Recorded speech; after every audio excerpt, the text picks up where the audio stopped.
Thereafter, we'll open the floor to questions as per the agreed arrangement and proceed from there. Mr. President, over to you, sir. Thank you. Do I just speak? Oh, okay. I don't need to switch anything on. Just used to being told what to do. Your Excellencies, President van der Leyen and President Costa,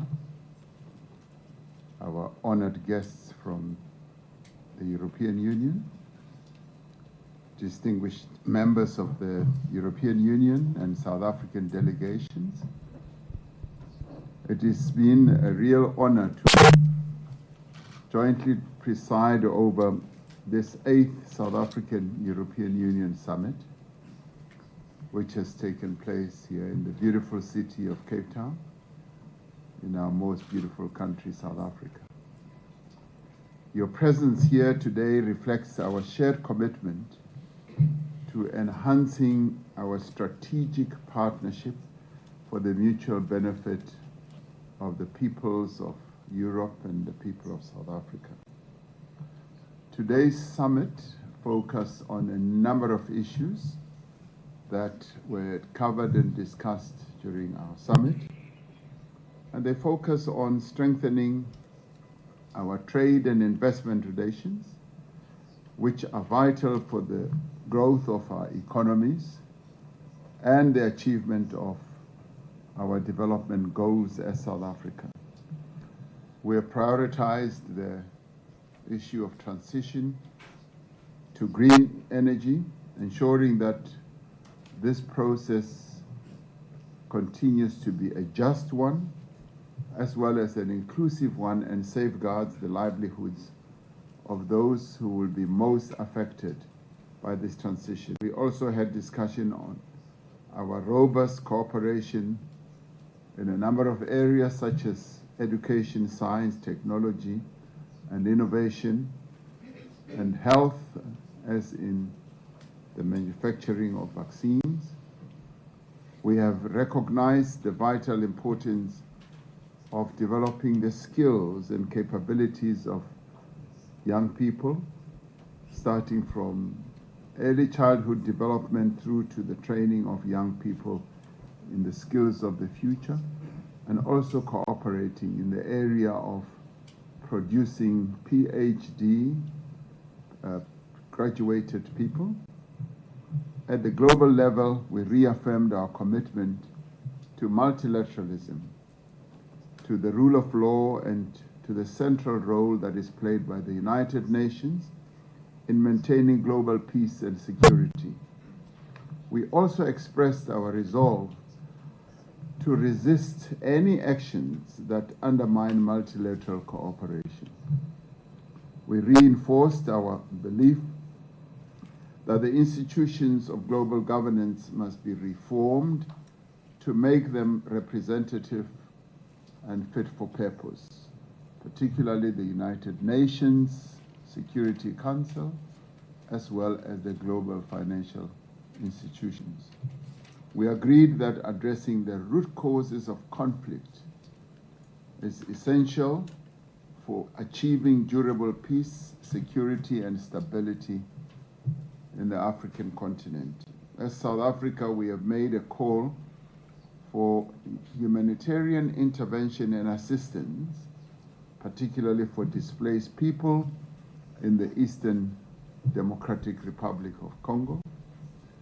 As we work to achieve a ceasefire and achieve a peaceful resolution of the conflict in the DRC, we are calling on the United Nations, the African Union, and the European Union to help to address the dire situation of the people affected by the fighting in the DRC.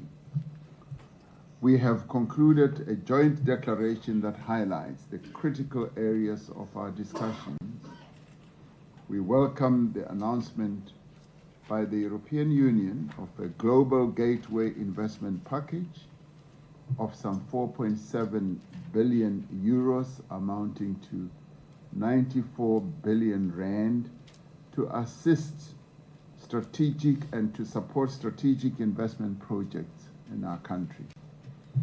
The investment package covers areas such as critical raw material processing, green hydrogen, renewable energy transport and digital infrastructure, local vaccine and pharmaceutical production, and the resources for skills development. To boost competitiveness of our economies, we agreed to launch negotiations towards a clean trade and investment partnership. This will support the development of cleaner value chains for raw materials and local beneficiation. It will also deal with renewable and low carbon energy as well as clean technology. In addition to mobilizing investment, this partnership will also serve as a very good forum for regulatory cooperation between the EU and South Africa in areas of mutual interest related to clean supply chains as well. This partnership is expected, for example, to deliver short and long-term solutions, to enable a company like Sasol to export sustainable fuel, especially aviation fuel, to the European Union. We look forward to contributing to the EU-Africa Ministerial and Summit meetings later this year. These meetings are important for advancing the African agenda and the EU's Global Gateway strategy, which supports the digitization as well as the infrastructure development across the African continent. Today's summit has further strengthened our strategic partnership, which will in many ways support our efforts to drive inclusive economic growth and also create jobs and also eradicate poverty and address the global challenges in a spirit of solidarity, also the spirit of collaboration and partnership.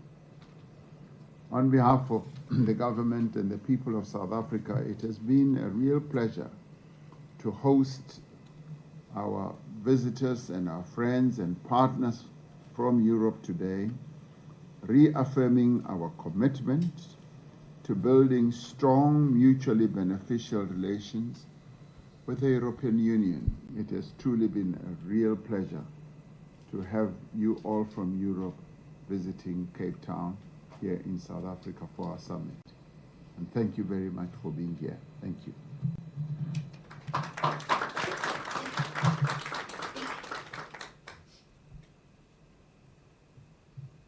Good afternoon, ladies and gentlemen. It's a true pleasure to be here today in Cape Town together with President of South Africa, Cyril Ramaphosa. Thank you very much, Mr. President. You're welcome. And with the President of the European Union, Ursula von der Leyen.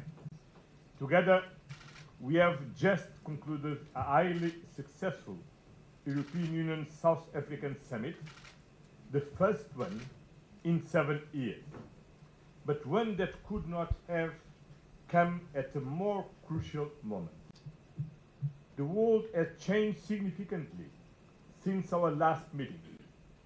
We have faced global pandemic and devastating conflicts, including Russia's war of aggression against Ukraine, the crisis in the Middle East, and dramatic conflicts in the African continent. In these turbulent times, trusted partnerships are more important than ever. The European Union is and will remain a strong, reliable, and predictable partner for South Africa. Today's discussions have reaffirmed the strength and depth of our enduring and strategic partnership, one built on shared values, mutual respect, and a commitment to democracy, multilateralism, and a fairer and more sustainable world. We believe in strong multilateral institutions, a rules-based order, open dialogue, and global cooperation to tackle common challenges, whether in security, trade, climate action, or innovation. And this summit has demonstrated that our partnership is not only strategic, but also essential. And we are fully committed to work together to strengthen our multilateral institutions by reforming them in the way to be more representative and also to reform our the international financial institutions to have a fairer world in the future. To address global instability and insecurity, we have decided to launch a dedicated EU-South Africa Peace, Security and Defense Dialogue. We reaffirm our commitment to supporting peace efforts in Ukraine, in the occupied Palestinian territories, Sudan, South Sudan, and Democratic Republic of Congo, and beyond. In order to fight climate change, inequality, and poverty, today we have reaffirmed our commitment to Paris Agreement, the United Nations Sustainable Development Goals, and the Pact for the Future. We need to act on these, not only for the well-being of today's citizens, but for future generations as well. This is also a summit with concrete deliverables, as the President Ramaphosa stressed, and certainly Ursula von der Leyen will develop. I am confident that this partnership can be a driving force for global prosperity, a beacon for climate solutions, and a pillar of stability and security for the world. As South Africa holds the G20 presidency in 2025, the first on African soil, I can assure you that the EU stands firmly behind your efforts to strengthen multilateralism and drive meaningful global action. We fully support your agenda, focus on solidarity, equality, and sustainable development. Wonderful words. The achievements of G20 will be crucial not only for its members, but for the rest of the world.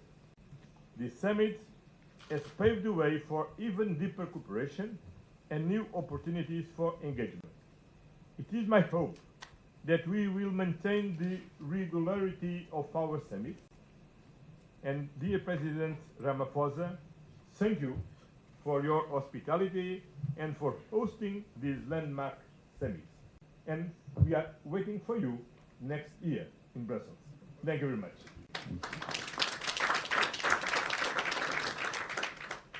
Good afternoon. President Ramaphosa, dear Cyril, thank you very much for the warm welcome and your hospitality. Thank you for receiving the President of the European Council, my friend Antonio Costa, and me here in Cape Town, the mother city. Today it serves as the perfect backdrop for a new chapter in European Union South African relations. My dear Cyril, just 2 weeks ago I stood at the Gandhi Memorial in New Delhi, and I reflected on the 21 years Gandhi spent here in South Africa, where he forged the principles that shaped his journey as a global leader. And we can take it as a sign that Europe's next crucial partnership must be with South Africa, a regional powerhouse, a strong voice for the Global South. We both are vibrant democracies. We both have chosen unity in diversity. And we are both striving for a safe and prosperous future for our people. We stand for a rules-based international order, and we stand for the rule of law over the rule of force. So today, here we are with Antonio, at our first summit, Antonio and my first summit together with a third country. What a perfect occasion. Thank you so very much, and I'm very glad that it is South Africa. Dear Cyril, we spoke together at G20 in Rio in November about green hydrogen and renewables. And today, to open this new chapter in our relations, Europe can contribute with, as you mentioned, the 4.7 billion euro investment package. We call it Global Gateway.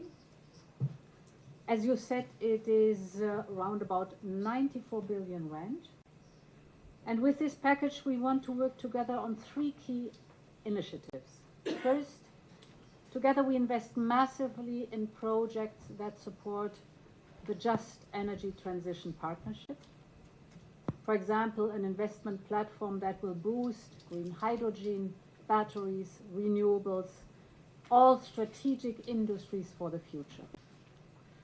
We know that others are withdrawing, so here we want to be very clear with our message. We're doubling down with our support. We are here to stay.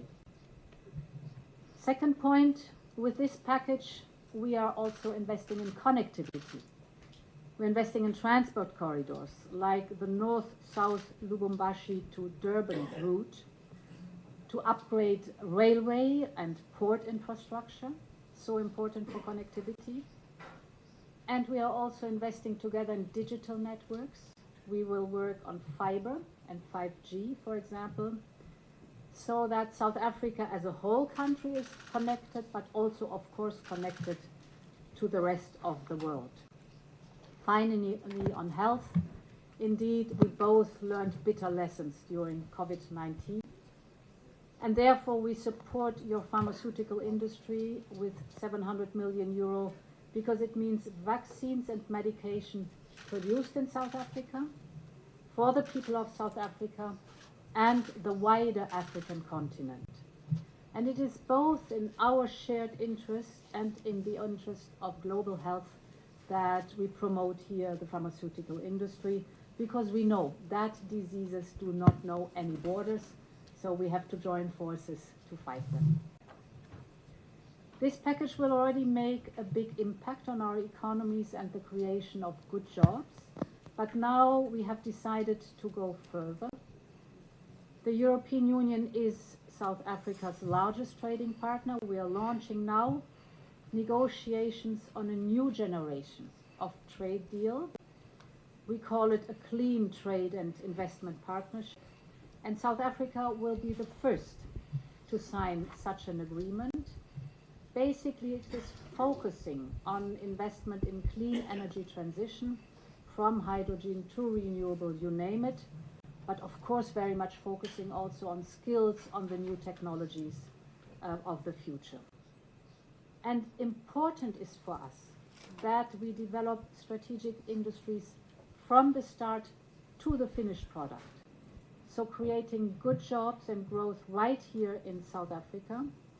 We put a lot of emphasis on what you call, dear Cyril, beneficiation. So that for us it's a key principle that we invest that the local value chain is being developed, that the added value stays here in South Africa. This is for us important. South Africa will benefit, our companies will benefit, and I think this is a true win-win situation. Our partnership will also extend to critical raw materials. We're here to invest along the full value chain too, from exploration to recycling. And we want to work together on the key industries of the future. I mentioned green hydrogen, but also, of course, electric vehicles and battery production, for example. I look forward to the signing of a memorandum of understanding. Our teams are working for it. And our plan is that we are able to sign in the margins of G20. Finally, dear Cyril, together we have launched a global campaign to power Africa with clean energy. As we all know, Africa has an enormous potential for renewable energy. The world is finally recognizing it. The World Bank has just joined our efforts, which is fantastic news, I think. We call it Scaling Up Renewables in Africa. And together we want to deliver cleaner, more sustainable power to millions of people. This autumn, again, in the margins of G20, we will hold a major pledging event to rally the world around this cause. It will take place in Johannesburg. Today's Global Gateway package is, and its focus on clean energy is already a significant pledge, and we hope that it is a strong signal to others to join this pledge and to contribute. So, President Ramaphosa, dear Cyril, as Antonio already said, we are 100% behind you in making South Africa's G20 presidency a big success. This is going to be the first G20 summit ever held on the African continent. I think it's a powerful symbol. And it is an opportunity to drive real progress towards a more equitable and more sustainable world in line with your priorities. So we cannot wait to be back in South Africa. Thank you again, Cyril, for the warm hospitality and the excellent summit. Thanks a lot.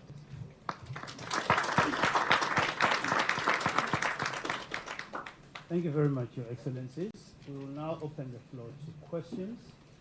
And the first question goes to Kaya. If you could please introduce yourself and the media house you represent. Hi, good day. It's Kailash Kumar here from SABC News. Mr. President, prior to this you were part of the 7th meeting around the situation in the eastern parts of the DRC. We're seeing the termination of some DRC's mandates. Just want to get your sense in terms of the way forward, especially after the successive meetings with East Africa and SADC region. And maybe just based on this engagement and the EU leadership, Mr. President, the issue of the current geopolitical tension, the trade war. I mean, it's been 7 years since you've met this year. Do you think perhaps the current situation, the geopolitical tension we see, do you think it really expedited this to really see South African EU leadership really having this gathering? Thank you so much. Well, this summit has been in the making for quite a long time. COVID prevented us from meeting earlier, and because we are so engaged in a number of other tasks, two presidents here with European issues and ourselves here with African issues and South African issues, we were not able to find the ideal moment. And now we have, and it's such a delight to welcome them here in Cape Town, what Ursula calls the mother city. And indeed, it is the mother city in many ways. So this has been in the making for quite a while. What is happening in the rest of the globe or the world is what we are all observing. The world has changed quite drastically from what it was when we last met 7 years ago.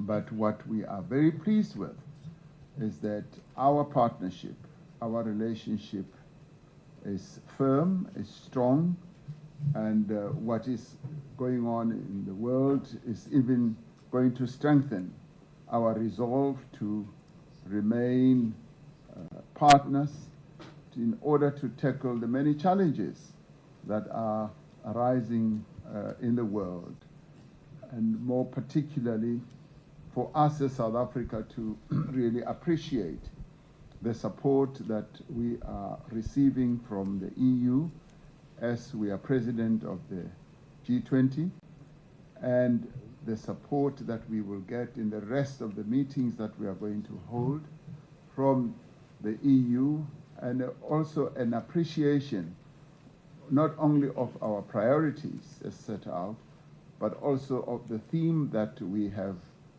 put out, the theme of solidarity, equality, and sustainable development.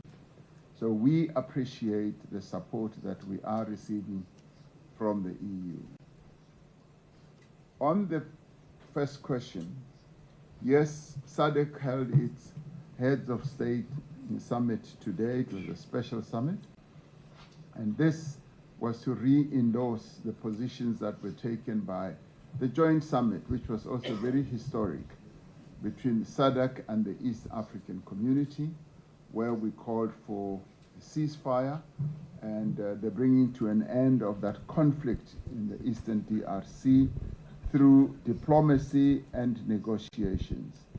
And our summit today reaffirmed that position, and the decision to finally withdraw from the Eastern DRC by the three troop contributing countries is also based on the fact that the ceasefire that we have sought to install in that place is now being embraced, and we are going to see a ceasefire eventuating and getting the negotiations underway under the leadership of President Lorenzo, assisted by a number of facilitators, and one amongst them being former President of Kenya, President Kenyatta.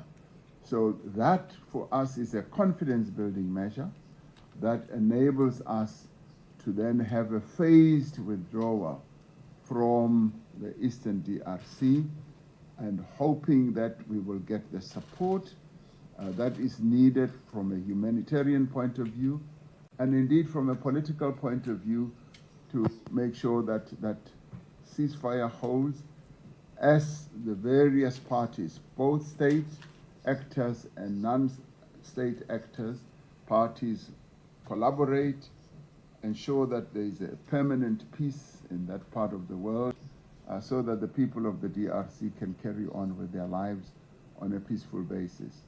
So it is a forward movement of installing peace in the Eastern DRC. Thank you very much, Mr. President. Christine? Yeah, Christine Pellitzer, German Press Agency, EPA. I have a question for Van der Leyen. Given the change, of course, in U.S. foreign policy, how much more important is it for the EU now to strengthen alliances with its other allies? And how is EU planning to reduce its political and economic dependency on the U.S.? So, for us, it's very important to strengthen the ties, the bonds of friendship with like-minded countries and partners like, for example, South Africa, because what we experience in these relationships, and they have been built over years, is that on both sides there is high respect for stability, predictability, and reliability. And in these difficult times, with a multitude of crises that we are facing, it is important also for the people to know that we stay the course together, that we have a set of shared values that we are bound to, and that we are predictable and reliable. And this is for us, therefore, a very important summit that we are having here. Thank you very And much. the second question. Can you excuse me? How is the EU planning to reduce its political and economic reliance on the US? So for the European Union is very clear, we do what is necessary for us. And we have a very clear agenda. We have to increase our competitiveness, so we have to work on prosperity. And we have to step up massively the defense investment. We need a surge in defense. And therefore, together with Antonio Costa, we are working intensively on the topic of competitiveness. As you know, the competitiveness compass that we have issued, the first initiatives looking at the different sectors, from the clean industrial deal to the automotive sector to the steel sector, for example. This is one side where we are pushing hard, and we have to step up. And we are in the process to discuss with the European Council, the Member States and the Parliament, the package for investment in defense, because we know that we have gaps in the military capabilities that we have to fill, and that we have to step up the financing of our security and defense. This is something which we are doing because it's necessary for us. Thank you very much, Your Excellency. Wendell?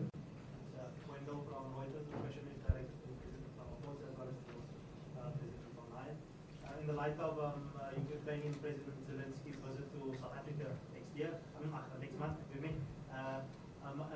are there any discussions to coordinate peace and security amongst the EU and South Africa regarding the Ukrainian situation? So we had very good discussion indeed about where we can together contribute to the whole topic of pushing forward the peace process. And no one wants more peace than the people of Ukraine, and no one deserves more peace than the people of Ukraine. And therefore it was also a topic among us here at this summit. It is important that we work for just and lasting peace for Ukraine. I was very pleased to hear that President Zelensky is visiting here at the beginning of April. We exchanged view on a process that has to lead on both sides for an engagement that we have a true peace agreement, not only a ceasefire but also a true peace agreement. And therefore it was for us very important to exchange the views on how to get there.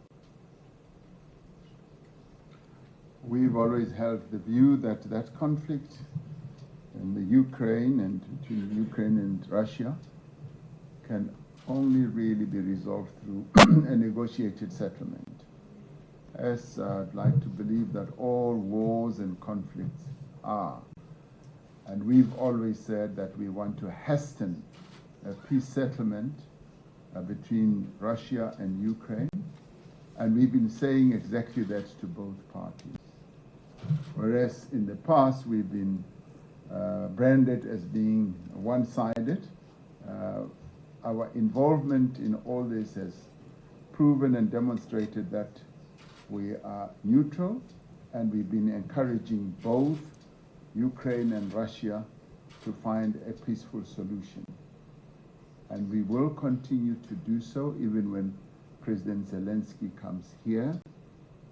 His coming here for us gives us an opportunity to encourage Ukraine and indeed encourage Russia in a number of other ways to find solutions for this conflict. We are very pleased that there seems now to be acceptance of the need for that conflict to be resolved as soon as possible. And as Ursula von der Leyen says, the people of Ukraine and indeed the people of Russia need more peace than anyone else in the world. And our task is to urge them, to encourage them, to nudge them in the way of finding a peaceful solution. That will be our key message as President Zelensky comes here. And indeed, I should add that we continue to send the same message to President Putin, as we believe that both countries, both of them, are the key role players in this, and all of us others who are on the side can just encourage them to move forward with the peace process. Thank you. Thank you, Mr. President. Peter? Yeah, Mr. President, also if I may... Please introduce yourself. There are three presidents here, Peter. Which one are you referring to? And also maybe to President von der Leyen. Sorry. My name is Peter Fabricius from Daily Maverick. I have a question about CBAM, the Common Border Adjustment Mechanism. I understand that South Africa has some objections to aspects of it, and that would have been discussed in the summit. South Africa possibly looking for some kind of concession, postponement, extension of the application of it. I wondered if you could just give us some idea if it was discussed, if it was resolved, or some compromise. Yes, it was. It was a part of the discussions that ensued between South Africa and the European Union, and I'm glad to say that both of us are well disposed to finding a solution, and we are going to continue with our discussions. We have put certain proposals, and we are going to continue engaging. As we often say, there's always a solution to every problem or challenge, and we don't really see this one as an insurmountable one. So the various proposals, extension or some form of consideration or exemption are some of the issues that are being discussed. And we will find a very good, mutually beneficial solution on this matter. And so if you are able to stick around until November, you may well hear some good news. Thank you. Yeah, we are in the process of listening very much to each other. What is necessary, important is that CBAM is a climate measure. It's not a trade measure, it's a climate measure. What are we doing? We basically put a price on carbon, and it is good to see that carbon pricing works. South Africa has also established its own carbon tax. It's a bit different than our emission trading system, but we have the same general approach that if you pollute, you have to pay. If you do not want to pollute, you engage in innovation or decarbonization, and this is rewarded.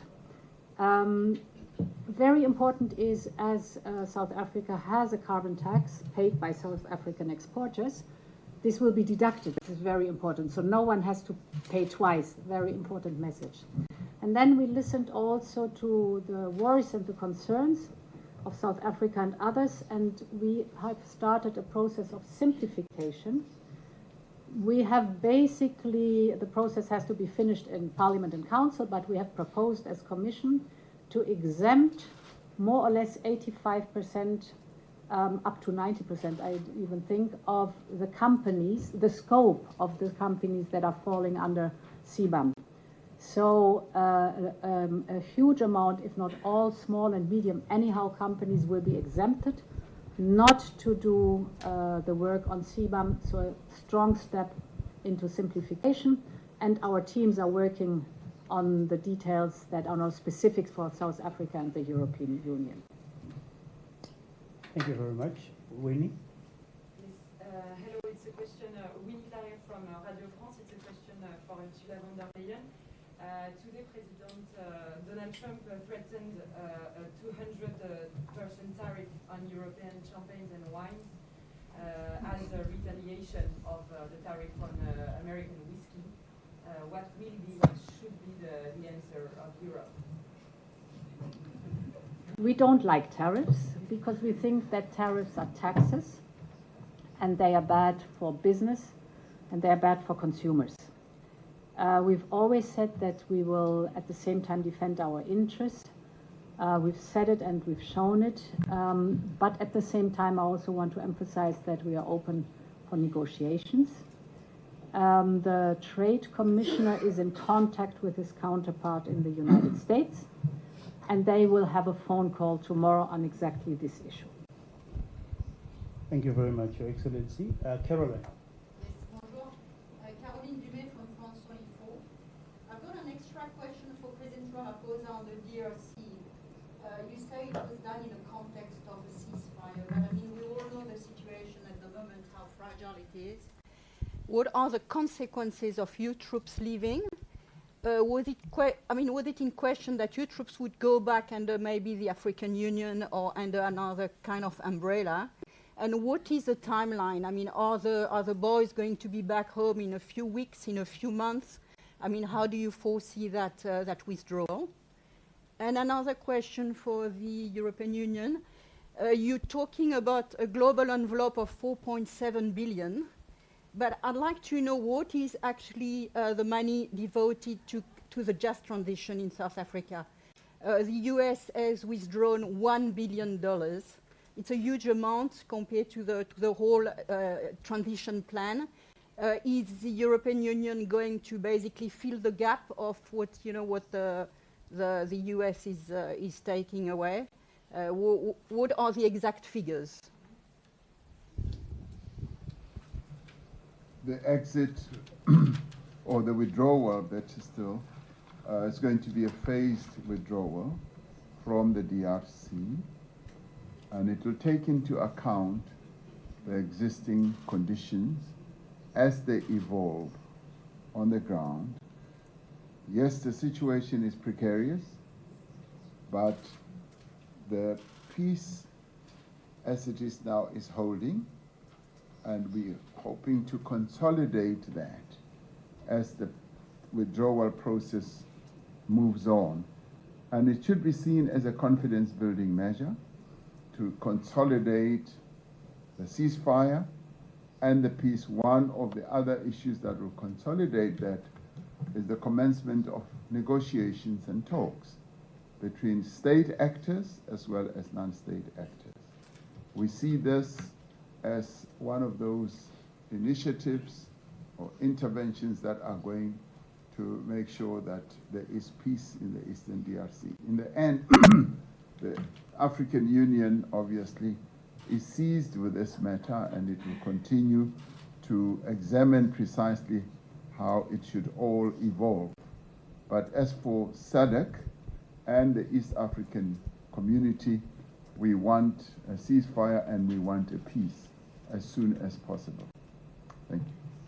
Thank you very much. President Costa, anything to add? No, actually, this question is clearly Yeah, for yeah, the Commission. that was the Just Transition, Energy Transition Partnership. So indeed, it is regrettable that the United States are withdrawing. What we now have discussed, the 4.7 billion euro under Global Gateway, is fresh, is new money coming. It's independent of the withdrawal of the United States. It is a Team Europe effort, if I may call it that way. So our signal is very clear. We stay the course. We think it is an absolute excellent project. We have plenty of work ahead of us, good work ahead of us, and therefore this fresh investment from Global Gateway independent of the withdrawal of the United States. Thank you very much, Your Excellencies. Ladies and gentlemen, that brings us to the end of this media engagement session. You may take leave of us, Your Excellencies. Thank you. Thank you.